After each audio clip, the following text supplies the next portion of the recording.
Our technical assistance continues with a discussion of the performance measure forms. Again, I'm joined with my colleagues, Tim Duvall on my left and Kathleen Connors de Laguna on my right. We were going to change seats, but we didn't want to confuse you and get you mixed up as to who we are, so we took our same seats. So Tim, I'm going to turn it over to you to talk about the performance measure forms. Thank you, Cheryl. The performance measure forms present our attempt to simplify the performance measure process in the NRC application and in the NRC program more generally. We're trying to provide a relatively straightforward way for you to present your project goals and the way in which you're going to measure those goals through this form. So what I'm going to do is talk a little bit about what to expect when you're doing this part of the application. First of all, this applies only to the NRCs. It does not apply to the FLAS. So you'll only need to do this for your NRC application. So what the performance measure form does is it enables us to track the performance of your projects by presenting the data elements necessary to do so. So you're using the performance measure form, in other words, to assess progress toward an achievement of project goals. There are 5 required data elements on the performance measure form. They're listed there: project goal, performance measure, activities, data indicators, baselines, and targets, and I'll go through them one by one. So the project goal is a statement as to what your project is aiming to achieve or accomplish. Typically, it's best to do this in one sentence. And all of the project goals that you list should align with the overall scope of the project. It says the LRC project, but we'll go with the NRC project. I'm not sure we have the right slides here. Is this the NRC? Is this the LRC? I think we'll be okay for now, but let's see what happens later. This applies to the NRC program, the LRC program, the cyber program, and that's why, and I think also useful. So that's why you saw LRC there. Cut and paste. The standards are essentially the same. So the performance measure is the metric that we use to assess if the project is meeting its overall project goal. It needs to be specific, it needs to be time-bound, and it needs to be well-defined. In particular, the units of measurement need to be well-defined. We'll show an example in a later slide. Activities are the actions that you'll undertake to meet the performance measure and the project goal. Then there will be an area on the form for data indicators, which are meant to be measurable and observable to determine whether carrying out the activity results in progress toward meeting the performance measure. It should reflect both activity and performance measure. That is, it should take into consideration types and sources of data that will be available to best demonstrate that. You should include the frequency, that is the period of measurement for the data indicator, and there's space for that on the form, as you'll see. The baseline simply serves as a point of reference. This is where you're starting from. In some cases, it will be 0. In some cases, you may already have something in place that you want to expand on. And the target will be where you're going from that frame of reference. Okay, so this is indeed a very good example of an NRC performance measure form. As you can see, there's a clear project goal statement: improve access of non-traditional students to international education and global competencies. That's very direct, straightforward, one sentence. And then there are 2 performance measures associated with that particular goal. There's establishing the program, which is in this case the North Carolina Global Distinction Program. and doing so at 4 community colleges by the end of the grant period. Okay, so they want to get to 4 on that. There are 2 activities associated with that: contacting and recruiting at least 20 community colleges to participate in the program, and then developing 4 strategic plans with partner community colleges that articulate timelines, roles, and responsibilities for the implementation of that program. You can see that there are data indicators associated with those 2 activities. There's 2 data indicators for the first activity: the number of community colleges contacted, and the number of community colleges with written or verbal interest in the program. And you can see that they're ultimately targeting 20 community colleges by the end of the grant cycle. For the second activity, there are also 2 data indicators. There's the number of draft strategic plans developed with community colleges, and then the number of community colleges adopting the program. And as you can see, they said at the beginning they wanted to get to 4, and by the end they are targeting 4. And then there's a second performance measure, again associated with the same goal, providing access for at least 10 cumulative non-traditional students to, I'm having trouble reading that, to intensive international education training for global careers by the end of the grant period. Okay, so they're targeting 10 non-traditional students to take part in this. Obtaining information on the, one of the activities is obtaining information on the number of students completing the program through formal collaboration with schools of enrollment. And the data indicator associated with that: number of community college students whose transcripts indicate successful completion of the program. And again, they're targeting 10 by the end. You can see they start with 0. The baseline is 0 because this is a new program that they want to get up and running that will provide or improve access of non-traditional students to international education and global competencies. So there you have a very good example of what a good performance measure form should look like. Now we'll talk about the application budget, and that brings Ms. Cheryl Gibbs back into the conversation. Whether you are applying as a National Resource Center, as a comprehensive center, an undergraduate center, these are the line items that you must include in that budget. You're going to have, and these line items are taken from the Education Department, or ED, 524 budget form. And that's the federal form. It looks like a table. There's a grid.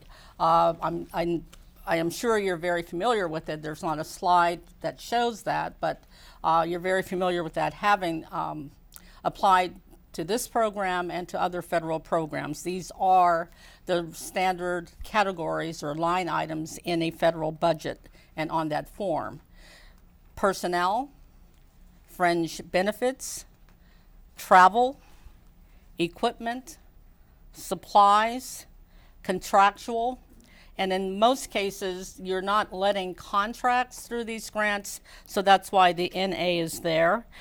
Neither are you, these are non-construction programs, so the construction line item is not applicable. And then there's the broader category of other, and then all of the items 1 through 8 that they comprise the total direct cost for the grant.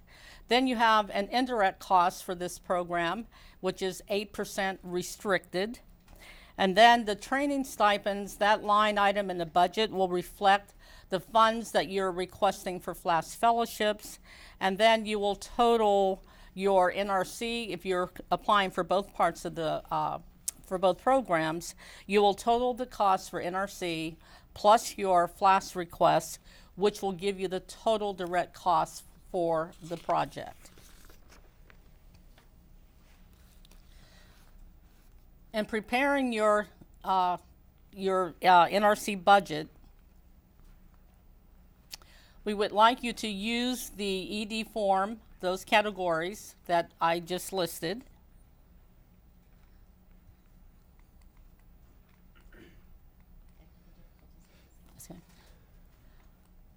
To develop your fuller budget.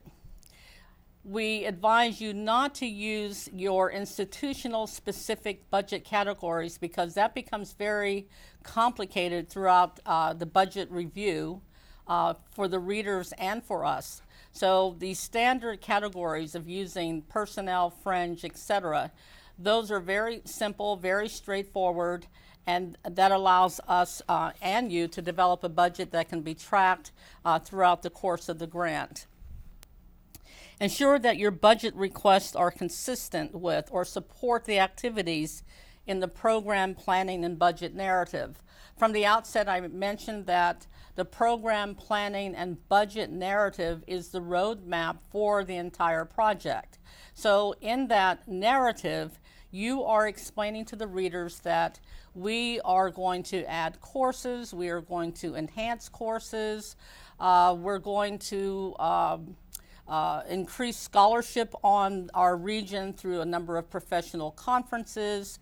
We're going to reach out to teachers locally, nationally, regionally through a lot of teacher workshops. For whatever you laid out in the program planning and budget, that should map to the cost that you present in your budget.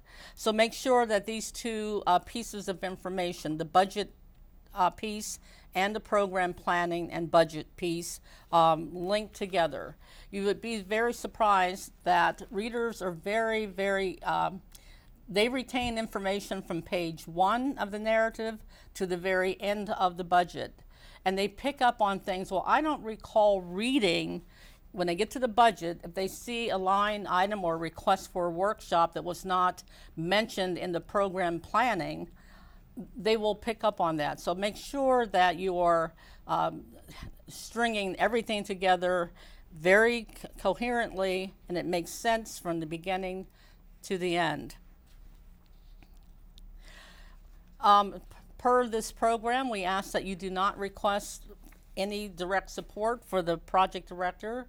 We feel that's part of the institution's commitment to an NRC project. However, the budget may include support for other key personnel, such as your outreach coordinator, your FLAS coordinator, for your area studies faculty who are developing courses over the next 4 years for your project, for your language instructors. So essentially, all other key personnel can be on the budget. We just ask that you do not put the project director's salary on the budget. In terms of the time and effort, language instructors, recognizing that the instruction of less commonly taught languages is very critical to our nation's capacity in this area, and recognizing also that language instruction is one of the hardest line items in institutional budgets to support. We allow 100% support on the Title VI budget for language instruction and instructors. It's easy to understand a budget if the budget is presented on one page for all 4 years, so we can see the progression of costs being added to the budget or costs taken off the budget. So it's easier to read across the page and see that in year 1 for personnel, this amount is being requested in year 2 and year 3 and year 4, etc. And for all line items, we would prefer that you present the budget across the page for all 4 years. Reference the pages in the narrative that support the budget request. You know, again, readers, by the time they get to the budget, if they need to refresh their memory, you can put a page reference to say, oh yes, that teacher workshop is referenced in the application on X page. Review the budget to ensure that all costs are reasonable and appropriate for the scope of work to be conducted. Reasonable is a very common sense benchmark. A case in point, and I'm going to use Tim as an example. Over the past year, I've been doing a lot of work remodeling in my condominium unit, and any day I would come in with a list of items that a contractor would have given me an estimated cost for, and I would say, Tim, does this look reasonable? And And he would say, no way, that doesn't look reasonable. You need to get back to them to say that either don't use them or question that cost. And that applies here too. For the scope of work that you are presenting, what is the market price for that? And what would your institution normally pay for that item of cost if Title VI was not present? So those are two factors that you should think about when you're presenting your budget. Is it reasonable? Does it match the scope of work? And is it something is it market price? And would my institution be willing to pay for this if Title VI were not in the picture? So make sure that your costs are reasonable for all line items. Include sufficient detail to support the line items requested.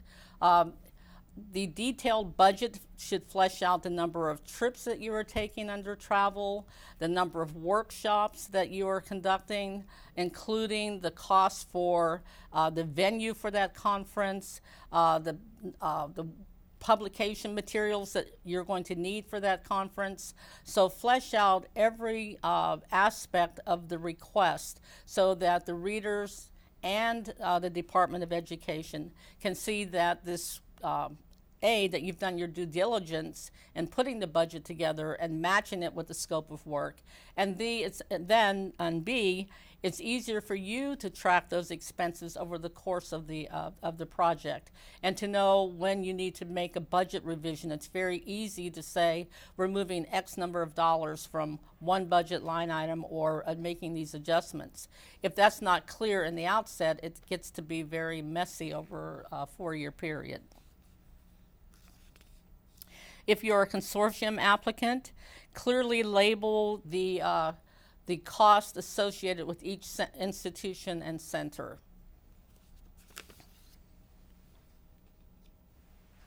In terms of your FLAS budget, and the cost will go on that stipend, training stipend line in the ED form.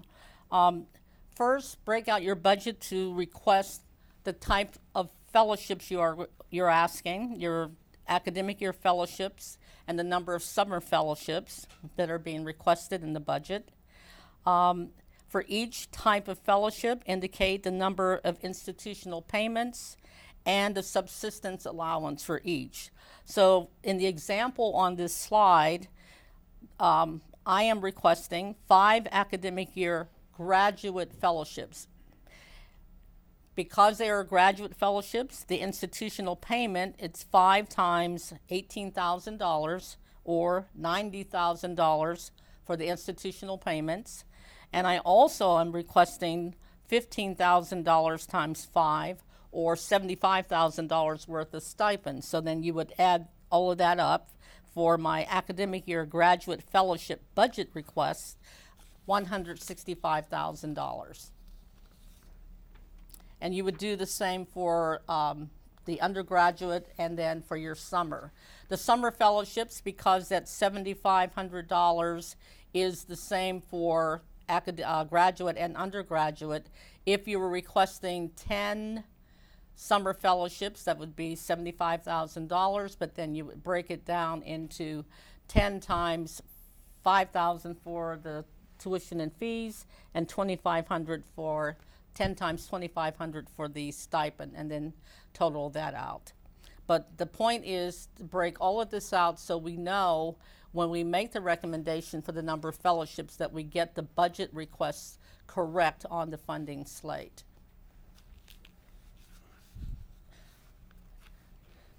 In terms of some working definitions, these are taken from the Uniform Administrative Requirements. You might recall these used to be called the OMB circulars, but about 2 years ago they incorporated parts of Edgar and the OMB circulars into one Uniform Administrative Requirements document, and these definitions come from that. Your direct costs, again, are the typical costs that are charged for operating that your project. And that includes the compensation for employees, fringe benefits, travel, materials. In other words, everything that you need to promote your project, those are your direct costs.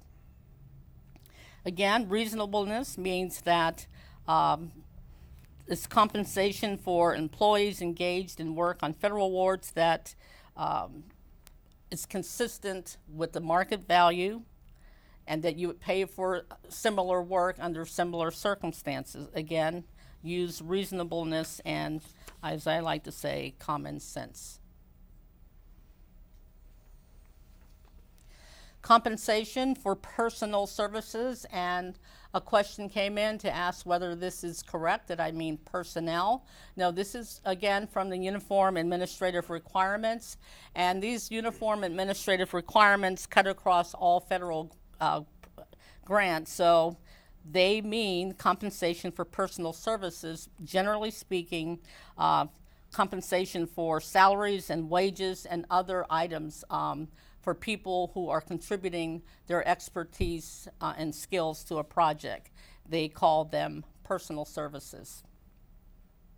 Publication and printing costs, again, these are allowable costs to support your grant activities, and includes electronic and print media, the distribution and promotion of those materials, and the general handling of these materials. And I would, an example would be you conducted a workshop and you compiled the papers from that or best practices from that, and you want to make that available to a wider community.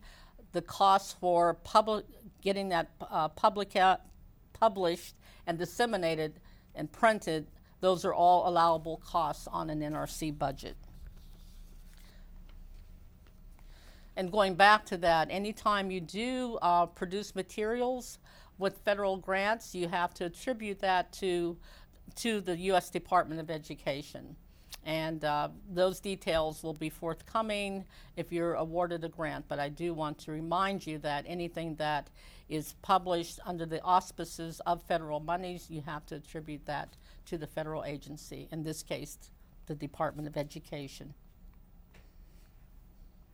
Continuing with some relevant definitions, equipment is an item or device that has a unit acquisition cost greater than $5,000. And you are allowed to put equipment on these grants if that equipment cost does not exceed 10% of the total cost of the grant.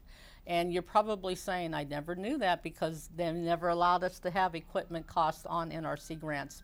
But that's not exactly correct. We implemented that. But if you have equipment costs, and if the unit cost is greater than $5,000 and it does not exceed 10% of the total direct costs, you may request equipment. Travel costs and the general definition from these requirements. That's the expense for transportation, lodging, subsistence, and related items incurred by employees who are in travel status on official business. Now that's the federal government's definition. In terms of an NRC project, this means the travel costs for your project director should go in the travel line item, and then travel costs related for workshop presenters or people that you're bringing as visiting professors, those travel costs should be reflected in other. So the travel costs should, in your budget, for the project director to attend a project director's meeting, etc., put those costs related to him or her in the travel line. Other travel or transportation related costs for other people should go under other. Again, the publication and printing costs I mentioned again. And that ends the budget piece, and we're going to go to the appendices. Tim? Thank you, Cheryl. First, in the appendices will be the curriculum vitae of the people who are contributing time and expertise to the project. Each vita should include a number of things, including which department the faculty member is in, and whether or not that faculty member has tenure or is on a tenure track, the education of that person, academic experience, overseas experience, any languages that the faculty member knows and the level of proficiency, including hopefully a legend or something to explain which proficiency level you're using or which proficiency measure you're using. For language instructors, what sort of pedagogy training have they had? Area studies, international studies, and language courses that have been taught by this particular person. This particular person's research and training specialization. A list of recent publications. A list of dissertations or theses that have been supervised within the past 5 years by this faculty member. And any recognitions, awards, and honors that this particular faculty member has accrued. The appendix for the course lists should include the information that's listed on the screen from those time periods. The courses and the enrollments that were that took place in 2016, 2017, the courses being offered in 2017, 2018, and then the courses that will be offered in 2018, 2019. This is important because it shows the breadth and the depth of the area studies courses, international studies courses, and language courses that are available through the center, the institute, or the program. They should align with and substantiate the information discussed in the narrative. Remember, Cheryl was talking about making sure that the narrative maps onto other parts of the application. This is another good example of that. Also in the appendix, well, actually, let me point out one more thing about the course lists. The list should be as organized as possible. You should probably provide an index to show how the list of courses is organized. Should indicate the percentage of area studies or international studies content for each course. You should provide descriptions for the area studies courses or the international studies courses whose titles do not explicitly convey area studies or international studies content, as we know that happens fairly frequently. You should indicate the number of credits offered for this particular course. And if any courses are cross-listed between departments, that should be indicated as well. And then finally, there should be an appendix for letters of support.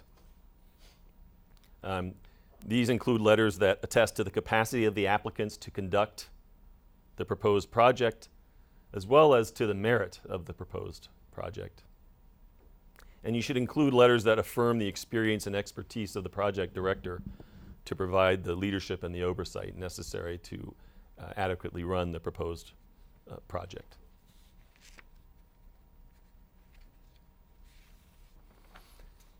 And then there are a couple of forms associated with this with these two applications. There's the World Area Designation Form, which is very straightforward. You basically just check a box saying which world area you're identifying with. Is it Russia, East Europe? My family landed in Russia, by the way. Just wanted to give you the update. Everybody's safe and sound. Is it Latin America? Is it, just which world area are you designating? And then there's a form for the list of FLAS eligible languages. That list should have the languages that, at the time of application, are eligible for FLAS. You are listing them as eligible, which means that you're saying that these languages are taught at an appropriate level. You have the full range of levels available in these particular languages, and that's what makes them eligible. That can change, of course, as many of you know, during the conduct of the grant. It's often the case that you'll ask for a one-time addition to the list for, say, a summer session because you have a student who wants to study a language overseas that you don't typically offer at your institution, but that is available at the appropriate level overseas. So this list would be the FLAS eligible languages at the time of the application.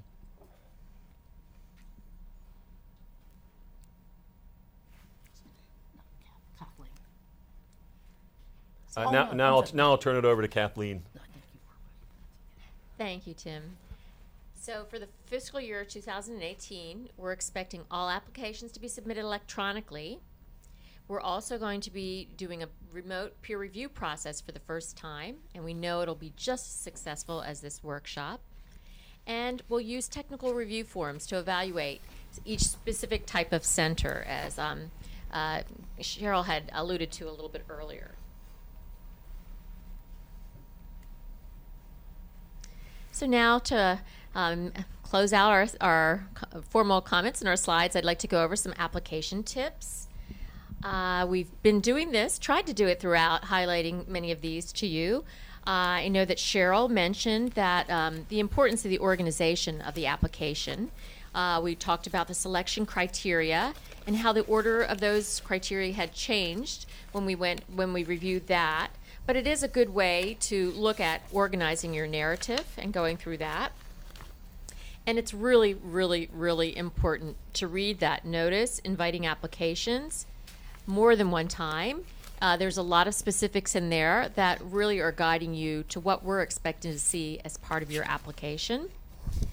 We want you to make sure you address all those selection criteria, as I'd mentioned before, and many times the selection criteria have sub-criteria. So make sure that you can address all of them and follow the sequence again, as I had mentioned previously. And this is also to help your readers, your reviewers. If they have to go searching through the application, there might be a likelihood that they won't be able to find some important information. So you're helping them when they're reviewing your work. The application narrative. Remember, again, just emphasizing this is your story. And we want you to coordinate with the selection criteria when you're telling that story, and use both qualitative and quantitative factors to tell the most concise but clear story of what you're supposed to do, and of course the most compelling story about your institution, your center, and how that all ties into the proposed budget, as Cheryl's just recently mentioned. And I think we spent a lot of time too talking about developing that budget that aligns well with your proposed project. You want to proofread your application before submission multiple times. Make sure that it's the best possible job. And even though it is coming to us as the government and we love to read acronyms, we'd like you to include a list of acronyms. That'll make it a lot easier for our external reviewers as well. And as Tim just mentioned, including an index for the CVs and for the course listings, and showing how you're organizing your appendices would be really very, very helpful. And the use of tables and graphs, effective use, is also a good way to complement the story that you're telling.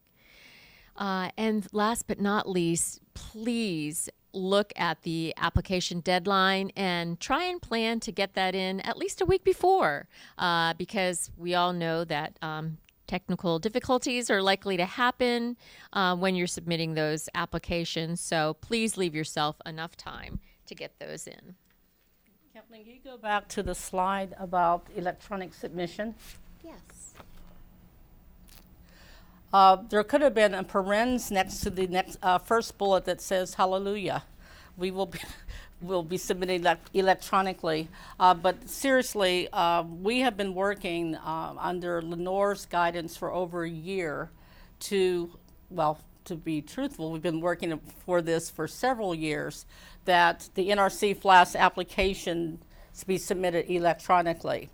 But with her leadership and working with different groups in the department, we were able to find a solution where NRC FLAS applications can be submitted electronically. We don't have a lot of details now as to where you will be submitting them, but I can say they will not be submitted through grants.gov, and they will not be submitted through G5, but we are working to have those applications come into the department electronically. And as the summer and fall and winter progress, we will let you know how that's going to occur. Also, which is really progress for us, they will be peer reviewed remotely. And that will, again, we will tell you how that's going to happen. But as with all of the other Title VI programs that currently review the applications electronically and remotely, we are going to implement this for the first time for NRC FLAS, which makes it even more crucial that your applications are clear, that they're well organized, that you tell your story clearly, because it's not like our being in the room with peer review panels as we have in the past to really be with them, to walk them through the process. We will be with them remotely. So again, it's very important, especially for the 2018 competition, to make sure every I is dotted and T's are crossed, to make it easier for the reviewers who are going to be situated across the country reviewing these applications. Let's see. And again, the other bullet, and I alluded to it earlier, we are going to have technical review forms that will allow the reviewers to know that they are reviewing an undergraduate application, a comprehensive center application, or a FLAS-only application, or FLAS along with the other types of centers. So, but these are real huge milestones for us to have 200 and 300 pages of information come into the application control center. It was long overdue for that to stop, and so we're very pleased that we're able to announce to you that you will have the opportunity to submit your applications electronically. And a couple other tips, and these are fresh in my mind as they are probably with Kathleen and Tim. We are just finishing, or still in the midst of conducting, peer review for the International Research and Studies Program. And about 3 things that really come to my mind because they are repeated constantly through that process. One of the main things that the readers will say, it is unclear. I cannot find it. They didn't say that explicitly. And those 3 things really hang readers up when they review these applications. And it hangs them up when they want to apply a rubric for scoring a criterion. And it's a real source of frustration for them. And it's a real source of frustration for us because we try to mediate and get them to understand that they are reviewing these applications against the selection criteria, and that regardless where they find the information, they have to evaluate it. But it's not fair to them that they have to hunt for the information. So please, and Tim and Kathleen, from your panel experiences, I don't know whether there's some other things that come to mind from your conversations, but those are the top 3 that I have been keeping track of over the past 2 weeks in meeting with my panels. It's unclear, I can't find it, they really didn't say that. I have the exact same top 3 for sure. I agree too. Okay, so we're going to get to here are our program contacts. You will notice that world areas are not indicated there because the subject matter expertise is across all of the program officers on my team. And so if you can't reach a program or world area specific program officer, please feel free to contact any of us. And so we will now go into our questions. And Tim, do you want to start? Yeah, I think what I'll do is I'll read off questions that we have not already answered. Some of these questions that came in from part 1 have already been answered. So what I'll do is I'll read the questions, and if I can answer them, I will, and if not, I'll direct them to Cheryl or to Kathleen. That sound good? So first, I'm also not going to say anybody's name just because we only have about 15 minutes left, so I'm just going to try to do it as quickly as possible. First question, what are the factors determining the timing of a call for proposals for the NRC FLAS program? Does IFLE need to wait for either a FY18 budget or a continuing resolution running through August 15, 2018 before it can issue a call for proposals for the program? The answer to that question is yes. We do need to wait for an appropriation. We cannot give any announcement about this program until Congress has done its job. And then once we find out if we have an appropriation, then we will need to do what Cheryl was talking about earlier, and that is we'll need to establish priorities, which means that we need to work with other members of the department to get to that. So even if we get an appropriation on October 1st, we will still need to work through priorities. Cheryl? That is correct. So it doesn't mean that work is not happening and ongoing. It's just that we cannot go out to the public to announce the competition until money is in place, until approval is given on priorities. And also, you have a part in this because whenever the priorities are established and approved, they have to go out for public comment, and that public comment period itself is 30 days. So there's a lot of time as we march towards announcing the competition. So until that is not likely to happen soon. The next question is for Cheryl, and that is, if an institution only applies for FLAS, not for NRC, are there specific aspects that might increase one's chances for funding that are different from an application that is for NRC and FLAS? We don't have NRC. Does it mean that we would be a weak applicant?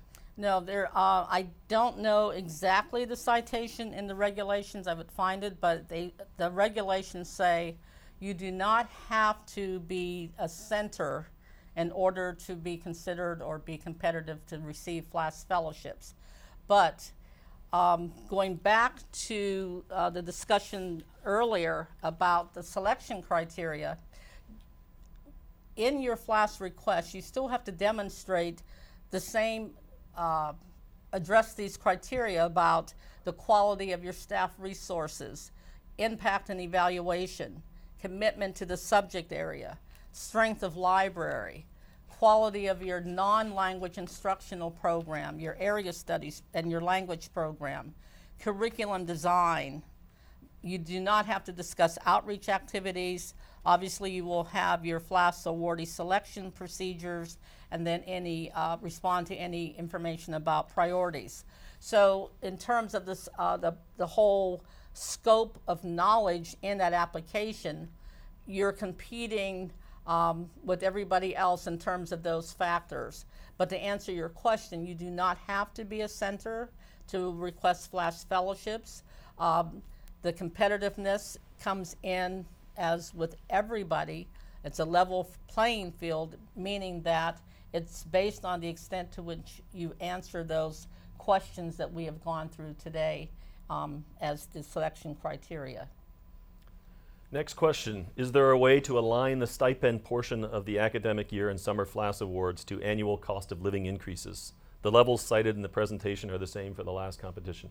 That's because the levels are the same as they were for the last competition. This is, my understanding, Cheryl, is that this is codified through a Federal Register notice. Is that correct? Yes.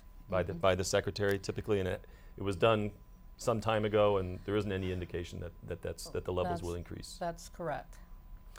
Next, do you have a best guess as to when we can anticipate the deadline for applications to be? No. We don't have a best guess. Right. It's really hard to tell. As we've indicated, there are a lot of moving parts. Much of it is already underway, but there's still quite a bit more work we need to do in coordination with other people in the department in order to do that. And to add to that, last summer we published in the Federal Register a copy of the application guidelines for the next cycle. So those are available with the caveat that in that application package you will see the old notice inviting applications. So the RFP for next cycle is available because if you recall, we had to go through a clearance process to get that OMB approved to use again. So we went out for public comment for the LRC application, public comment for the Centers for International Business Education, public comment for the NRC FLAS application. And so the applications themselves, the instructions are available to you. So, and it will flesh out much of what we talked about today. So you can go online and find that. It's just that we cannot officially announce the competition until later. So you can get a head start, and actually I'm sure you have gotten a head start on writing your applications and pulling your narratives together. But you will now have to reorder them based on what we discussed today. Next question. This is for the boss, also known as Cheryl. When information on funding, priorities, and other aspects are cemented by Congress and the Department of Education, do you expect IFLE to offer additional technical assistance for applicants? Anything to be expected. It's all a time crunch, because once we do get approval for these things, we have to really keep in lockstep and keep marching forward to get these applications out. But that does not mean that we won't have many webinars to help you through this. It occurs to me that since we cannot have a show of hands, we don't know how many of you are spanking brand new to this process. So it would be good, maybe we can collect that information from at the end to know how many are new and how many are really jumping into this as novice applicants. And so taking that into consideration, we can maybe pull a mini webinar together for you and for the others as well. I was just going to add, so we had in our last slide our list of program contacts, and all of you have access to pull down those slides from your screens. There's a link directly to the IFLEmeetings.com page where you can get all the different PDFs for the presentations throughout the workshop. So we suggest you go back to our last page with program contacts and reach out to us with that information. Next up, I'm going to turn two questions into one because they're essentially asking the same thing. How important is it to have an evaluation plan that goes beyond PMFs to include more qualitative and substantive evaluation through surveys and so on? The other question is curious about the need for an evaluation plan. Is this in addition to metrics established through the PMFs? Well, the PMFs don't strictly speaking get scored. The evaluation plan gets scored. That's where there are points assigned. So you do need an evaluation plan, and the PMF might be part of that, but the evaluation plan is something broader and more complete. And yes, it can include qualitative and substantive evaluation as part of the plan. Let's see. Could you please clarify point G of 3, impact and evaluation? How can we demonstrate matriculation into advanced language and area studies? Does this mean students going on to post-undergraduate education training, or students who reach an advanced language level or a certain level of area studies? So this question seeks clarification on that. Basically, you need to demonstrate that you have advanced level language and area studies offerings. That's what that means, that those are available and that there's breadth and depth to that aspect of your application. You want to add anything? Is that good? No, that's good.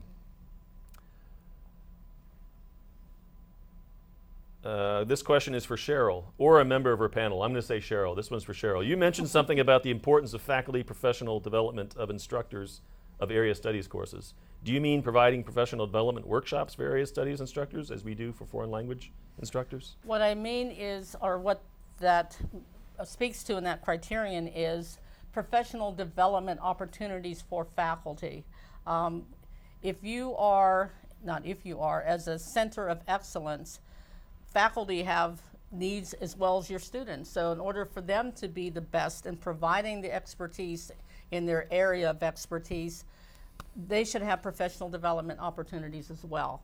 So if you should have a budget in the line item in your budget to say, we're going to provide $500 stipends to our faculty to pick a conference that they want to attend through the year, throughout the course of the project. That opportunity should be afforded them. And it's not just attending conferences. The more that these programs are offered, and to be competitive, it's not a matter of just sending your faculty to a conference. You need to substantiate that there is some real takeaway for them, and that can occur through presenting at the conference, bringing that expertise back to the campus and what happens through that, what is the deliverable from that. And many of the TARs that we approve, speaking for the current cycle, we will send it back to say, well, what is the what if, what is the value added for this professional development? Not that they just attended a conference. So the professional development opportunities should be enriching to your faculty, just as an opportunity for learning is for the students that you are serving. So that's what that criterion means. They're asking you, as a center of excellence, how are you taking care of your faculty, area studies, international studies faculty, your language instructors. That's what that means. Okay, another question. Do the GEPRA measures need to be included in the PMF? No, they don't. That's a separate issue. Next, on the PMFs, is it possible to make mid-course corrections? Let's say you indicate a target of 10 and you find out in your first year that you've reached 50. Is it possible to make changes? The answer is yes. That has to be done through your program officer. It's a relatively straightforward process. You send an email. The program officer will unlock the PMF for you so that you can make changes if necessary. How will the reauthorization of the Higher Education Act affect the timeline of the grant competition? I would say, I mean, I'm not really a betting man, but I would bet it's not going to affect at all. That's not something that seems to be on the congressional agenda yet. There's been quite a bit of talk about it, but we haven't yet seen any action taken on that, so I don't think it's going to have any effect. Last round, we only had to fill in parts 1, 2, and 3 in the PMFs.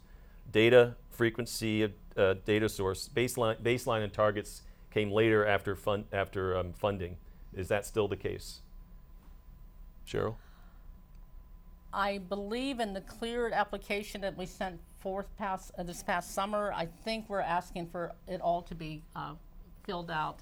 It was a time crunch. You might recall we had just rolled this out for the last competition, so we just asked for partial information. But for the next competition, we're requesting that to the extent possible that all data elements be complete. Okay, next, when it comes to language instructor salary, previously we were told that we could support 100% of a language instructor's salary as long as the institution provided at least equal support for other language instructors. Is that still the case? I never heard of that. I never heard of that either. I'm sorry. I was going to ask you. I was going to, Cheryl, did you know about this? That's not anything that we are aware of.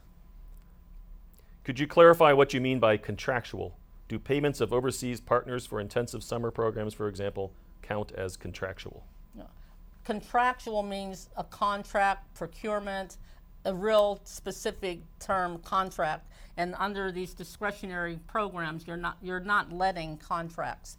So a memorandum of understanding or some arrangement to offer the instruction is not necessarily a contract. Even if they call it that, it's not a contract. Here is a budgeting question for Cheryl. Does IFLE have a comment on budgeting for language instruction that has traditionally been covered by the institution? Funding cuts at this questioner's institution are affecting some LICTL funding, but we are also aware of the supplement, not supplant principle. Do you have any comment on that? No, other than if you want to put 100% of the language instructors on the budget, you are free to do that. You're not supplanting institutional funds, because supplanting means you are asking the federal government to pay for something that you would normally pay, or duplicating that. If there are no funds to support a LICTL, if you have 5 students who want to study Tamil and there really are no resources or very few resources that the institution is able to commit to that effort, then you have, and we are letting you know that you can pay, compensate a Tamil instructor 100% to get that job done.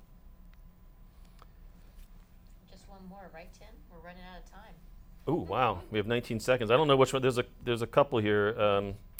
Here's one. Can NRC monies be used to pay salary for a LICTL course that is not credit-bearing? It's a good one. My question would be, why is it why isn't the course credit bearing? The example given is a non-credit course offered through a school of continuing or professional studies.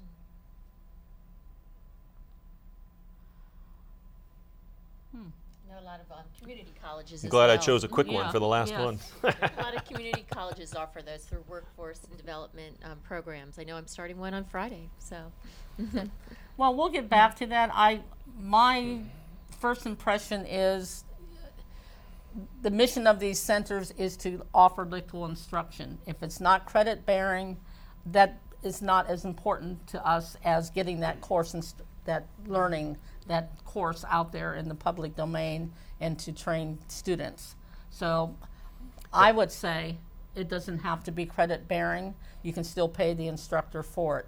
The issue would be if you're going to use that course for a FLAS fellow. That might be a different situation. That would be a different situation. That would be a different situation. But as far as having that course offered through the National Resource Center and it's not credit bearing, our view is that it's the instruction and the breadth and depth of your instruction. So you can put that on the NRC budget, but it would be a different situation to ask for, to offer FLAS eligibility for it. So we're out of time. I want to make two quick comments. One, all of these sessions are being recorded. There is a way for you on the IFLEmeetings.com site for you to access them. So many people have been asking about that. These will be available after the fact. And second, there are a number of questions we didn't have time to get to, and we will get back to those people with answers where we can actually answer them. Thank you very much. Just want to add one point to what you just said, Tim, is that to be able to get access to these recordings, we urge all of you to register through the site. Even if you're watching this as a group, please go back and register so we'll have your contact information and be able to follow up with you. And again, thank you. Yeah, thank you. Continue to do the good work that you are doing. Those who are interested in this program and have not applied before, I encourage you to look at the applications that are currently funded to get a sense of what goes into this application, but do not let that intimidate your efforts, because a lot of times institutions will come in and they will say, we have that on our campus. We're doing the same thing. We do have this. So you have the resources. We're here to help you walk you through that, and just feel free to be in touch. And thank you, and we wish you all the best.